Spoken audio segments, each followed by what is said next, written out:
Neste documentário realizado pelos alunos do segundo UMC, será apresentada a grande herança histórica africana no Brasil nos séculos 20 e 21, com o intuito de dispersar o conhecimento e a importância da cultura dentro da história do país, que instiga o interesse em campos de pesquisa como na sociologia, antropologia, etnologia, música, linguística e muitos outros. O vídeo é centrado nas expressões e evolução histórica da cultura afro-brasileira. A cultura africana chegou ao Brasil com os milhões de africanos que foram trazidos forçadamente ao país como escravos. Durante o período colonial, o escravo africano era um elemento de suma importância no campo econômico. Entretanto, a contribuição africana foi muito além, principalmente com a mistura e fusão de práticas culturais a partir de elementos originários, trazendo um pouco da sua própria África para o Brasil. Como citado no livro Escravidão Volume 1, do primeiro leilão de cativos em Portugal até a morte de Zumbi dos Palmares, o Brasil tem seu corpo na América e sua alma na África, nas palavras do padre jesuíta Antônio Vieira. Durante 3 séculos, mais de 12,5 milhões de negros foram trazidos às Américas, 40% desse total vindo para o Brasil, com destaque para Pernambuco, Bahia e a região do Sudeste, vindos principalmente de Moçambique, Sene, Gâmbia e da costa oeste da África Central, deslocando-se em condições precárias, muitas vezes não podendo se expressar culturalmente.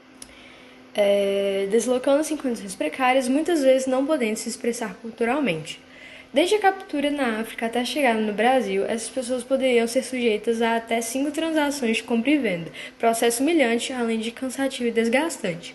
Elas podiam ter que esperar por 5 meses nos portos para realizar a travessia pelo Atlântico, que levava mais de 2 meses, assim somando quase um ano de cativeiro.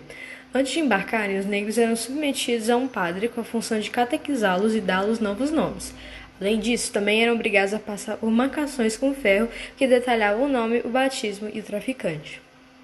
Durante a viagem de travessia, ocorriam mortes por doenças, relacionadas ao estado precário e falta de higienização dos navios e suicídio. Em toda a história, foram documentadas mais de 600 revoltas em alto mar, sendo 26 sucedidas com os cativos retornando ao seu lugar de origem. Segundo o cônsul inglês, os navios negreiros que chegaram ao Brasil são um terrível retrato das misérias humanas. Quando chegavam ao país, eram separados do seu grupo linguístico para reduzir a possibilidade de comunicação e rebeliões. Os africanos, apesar dos percalços da vida escrava dos maus tratos, jamais abandonaram seus costumes e sua religião. Não obstante o trabalho estafante, o pequeno ciclo de vida, o escravo teve seus momentos de diversão. Organizavam suas festas, os adornos no corpo e, esquecendo temporariamente seus desencantos com a sorte, em festas lembravam suas origens. Uma das mais típicas e interessantes era a do rei do Congo, também conhecida por Congada, festa ao mesmo tempo profana e religiosa.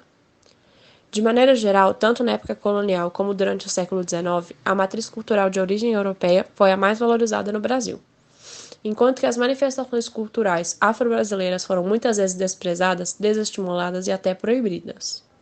Assim, as religiões afro-brasileiras e a arte marcial da capoeira foram frequentemente perseguidas pelas autoridades. Por outro lado, algumas manifestações de origem folclórica, como as congadas, assim como as expressões musicais como o iundu, foram toleradas e até estimuladas. A diversidade cultural da África refletiu-se na diversidade dos escravos, pertencentes a diversas etnias que falavam idiomas diferentes e trouxeram tradições distintas. Os africanos trazidos ao Brasil incluíram bantus, nagôs e gegês, cujas crenças religiosas deram origem às religiões afro-brasileiras, e às alçás e malês, de religião islâmica e alfabetizados em árabe. Os bantus, nagôs e gegês no Brasil colonial criaram o candomblé, religião afro-brasileira baseada no culto aos orixás, praticada atualmente em todo o território. Largamente distribuída também é a Umbanda, uma religião sincrética que mistura elementos africanos com o catolicismo e o espiritismo, incluindo a associação de santos católicos com os orixás. Além disso, algumas divindades religiosas africanas ligadas às forças da natureza ou a fatos do dia a dia foram aproximadas a personagens do catolicismo. Por exemplo, Iemanjá, que para alguns grupos étnicos africanos é a deusa das águas, no Brasil foi representada por Nossa Senhora. Xangô, o senhor dos raios e tempestades, foi representado por São Jerônimo. Para entender um pouco mais, o candomblé é uma religião monoteísta que acredita na existência da alma e na vida após a morte. é a prática das crenças africanas trazidas para o Brasil pelas pessoas escravizadas. Portanto, não é uma religião africana, e sim afro-brasileira. Por isso, a história do candomblé se mistura com a do catolicismo. Proibidos de continuar com sua religião, os escravos usavam as imagens dos santos para escapar da censura imposta pela Igreja. Isso explica o sincretismo encontrado no candomblé no Brasil, algo que não se verifica na África. Nos dias de hoje, porém, muitas casas de candomblé não aceitam o sincretismo e buscam retornar às origens africanas. Igualmente, na versão brasileira, temos uma mistura de orixás de várias regiões no continente africano. Isso se deve ao fato dos negros que desembarcaram para serem escravos serem de várias partes da África. Cada orixá representa uma força ou personificação da natureza, e também um povo ou uma nação. A fim de preservar essa herança da cultura africana, a Lei Federal 6292, de 15 de dezembro de 1975, tornou certos terreiros de candomblé patrimônio material ou imaterial possível de tombamento. Já a Umbanda é uma religião monoteísta e afro-brasileira, surgida em 1908, fundada por Zélio Fernandino de Moraes. Baseia-se em 3 conceitos fundamentais: luz, caridade e amor. Suas crenças misturam elementos do candomblé, do espiritismo e do catolicismo. Por isso, para muitos estudiosos, a Umbanda seria uma espécie de candomblé sem sacrifício de animais, algo que seria mais aceito pela população branca e urbana da época. Ainda pegou conceitos do kardecismo, que estava chegando no país, com o de evolução e reencarnação. Era necessário organizar e uniformizar o culto umbandista, padronizando algumas diretrizes doutrinárias para evitar perseguições. Naquela época, era usual a utilização do termo espírita, como forma de evitar a perseguição às novas religiões afro-brasileiras. Contudo, para legitimizar-se, a Umbanda buscou se desafricanizar e embranquecer. Atualmente, a Lei 11.635, de 27 de dezembro de 2007, torna este o Dia Nacional de Combate ao Preconceito Religioso e passa a proteger as religiões de matrizes africanas. A Umbanda e o Candomblé não são religiões puramente africanas, mas de matriz africana e fundadas no Brasil. Apesar de uma raiz em comum, o candomblé está mais próximo dos cultos africanos, por ter sido mais preservado, não se misturando tanto com outras religiões. Nos ritos do candomblé são celebradas as energias trazidas pelos orixás, que provocam um efeito de transe nos adeptos dessa religião, que dançam em meio a cantos, batuques e comida oferecida aos orixás. Já a Umbanda misturou, de maneira mais visível, catolicismo, espiritismo e o candomblé, fundando uma doutrina baseada em ideais dessas 3 religiões distintas. Por ter sido mais difundida, a Umbanda consolidou-se melhor enquanto doutrina e instituição religiosa, o que a fortaleceu no Brasil.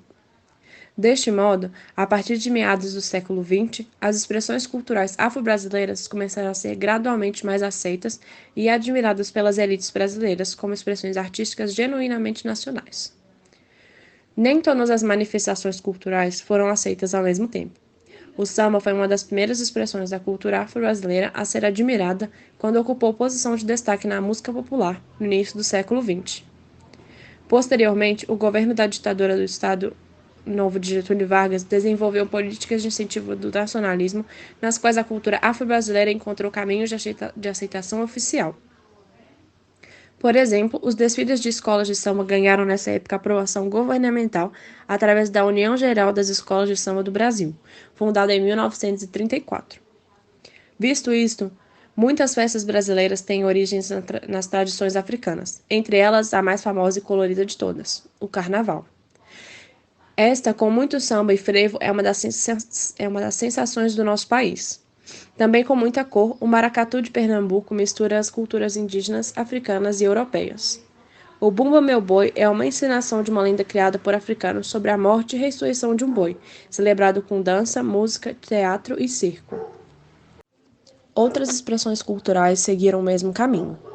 A capoeira, que era considerada própria de bandidos e marginais, foi apresentada em 1953 por Mestre Bimba ao presidente Vargas, que então a chamou de único esporte verdadeiramente nacional.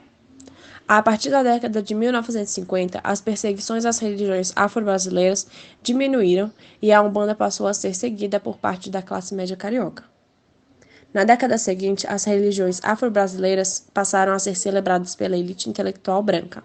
Em 2003, foi promulgada a Lei nº 10.639, que alterou a Lei de Diretrizes e Bases da Educação, LDB, passando-se a exigir que as escolas brasileiras de ensino fundamental e médio incluam no currículo o ensino da história e cultura afro-brasileira. Seguindo a Nigéria, o Brasil é a segunda maior nação negra do mundo e tem cerca de 50% de afrodescendentes na sua população. De acordo com Cunha Júnior, não é possível conhecer a história do Brasil sem o conhecimento da história dos povos que deram início à nação brasileira. A exclusão da história africana é uma dentre as várias demonstrações do racismo brasileiro. Desse modo, é necessário conhecer a história e cultura africana para que assim possamos conhecer a história do Brasil, um país repleto de diversidades históricas, culturais e religiosas. E é essa diversidade que nos completa e nos faz ser quem somos hoje.